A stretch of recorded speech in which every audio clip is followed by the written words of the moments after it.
Cravings Food Adventures. I'm Ahmed. Fall is finally here, and you know what that means. We have a bounty of delicious apples in Ontario. Today I decided to make these delicious candy apples. I've coated it in caramel and chocolate, but you can customize it any way you like. Make sure you're following me on my channel as well as cravingsfoodadventures.com. I'm going to be making a lot of apple recipes this fall. Before I go any further with this recipe, do make sure you subscribe to my channel and ring the bell. That's YouTube's bell icon. That will notify you every time I upload a new video. Now, let's get making these delicious apples.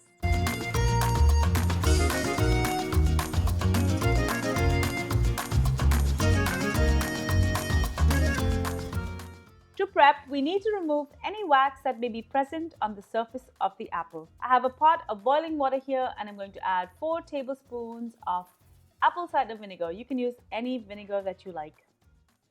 You can also use any kind of apples that you like. To balance the sweet of the caramel and chocolate, I've chosen the tart Granny Smith apples. I've also chosen to use snacking apples, which are much smaller than a regular sized apple. I'm going to immerse the apple in the water just for a few seconds, and once that's done, I'm going to remove it and place it on a towel.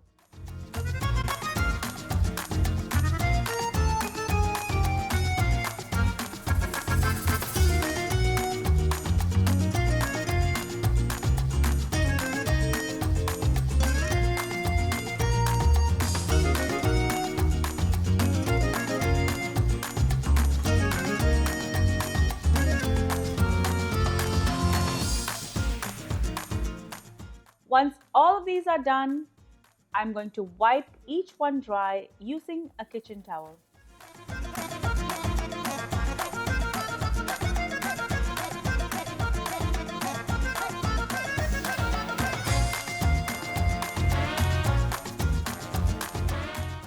For best results, I'm going to refrigerate the apples before use. If the apple is cold, it's going to set the caramel quickly. It's also going to help to dry out the apple. Once all of my apples are chilled, I'm going to remove them and take the stems off. If the stem is nice and long, one tug and it should come right out. I like to make these apples in smaller batches, about 8 at a time. If you find that you're struggling with a shorter stem, just leave it on. Candy apple sticks are available in most stores. I bought these bamboo lollipop sticks for another recipe, and they work really well. They're sharp on one end and they're so easy to pierce through the core of the apple. I like to go about 3/4 through the fruit so it's nice and secure. If all you can find are the flat candy sticks, you might want to stab the apple first with a knife just to help the stick go right through. I have about 2 cups of walnuts here, and I'm just going to crush them in my mortar and pestle. You can use any other nuts of your choice. Pecans, peanuts, and almonds, they all work well. I also picked up a bunch of other sprinkles and candies from the bulk food store. I have some pumpkins, fall leaves, and some Reese's. You can use whatever you like and how much ever you like. These are totally customizable. The hardest part of this recipe is taking off the candy wrapper on these caramels. I have a pound of caramel candies here, and I'm going to add 2 tablespoons of milk before microwaving it for 1 minute.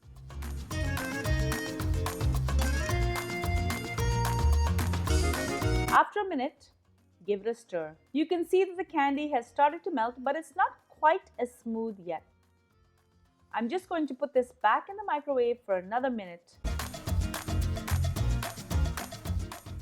Use a bowl much larger than the quantity of the caramels, as it does bubble and rise. And as soon as you see it froth again, I'm going to turn off the power. This is now perfect, but you're going to have to work fast as the caramel starts to thicken and harden as it cools. I'm going to be using a silicone mat as my base, and I'm going to swirl the apples in the caramel and then quickly dip them in the walnut crumbs. I just want to note, if you want a caramel look but not necessarily dealing with the caramel, you can also use butterscotch chips. They are a bit more opaque than caramel, but they will work just as well.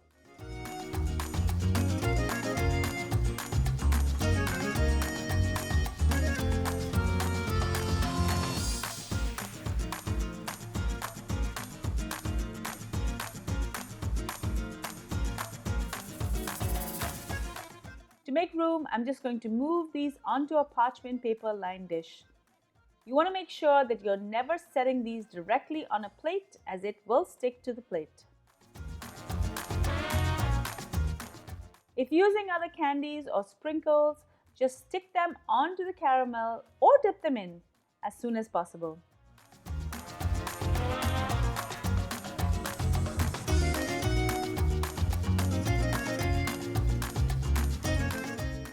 Although the caramel sets pretty quickly, it's still a bit tacky, so you are going to need to stick this back in your fridge for an hour.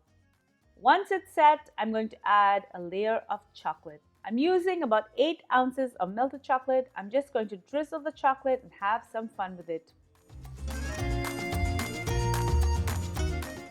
For the walnut apples, I'm going to add more walnut crumbs on top of the chocolate drizzle.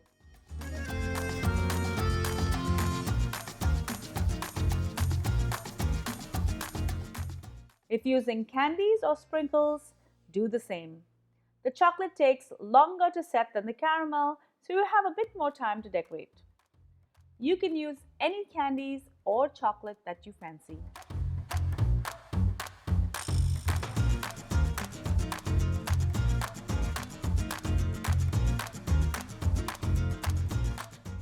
Look how gorgeous these are.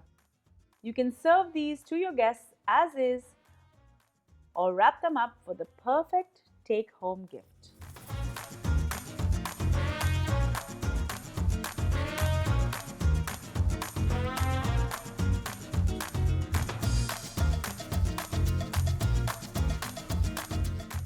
Thank you so much for joining me in Cravings Food Adventures. I hope you enjoyed this delicious recipe for candy-coated apples. As you can see, it's super easy to make, and your friends and family will love to receive one of these. Make sure you subscribe to my channel, guys, and do share my channel and my videos with your family and friends. And make sure to ring that bell so you're notified every time I upload a new video. And don't forget, I am running a giveaway on my channel till the end of the year. This includes a box full of my favorite ingredients, including a Cravings apron and a mug. So all you need to do is comment on any video with the hashtag Cravings, and you will be entered automatically for your chance to win. All of the details are in the description. And be sure to follow me on cravingsfoodadventures.com, but also follow me behind the scenes on all of my social channels. I'm on Facebook, Instagram, Pinterest, Twitter, and even Snapchat. Till I see you next time, do take care. Bye.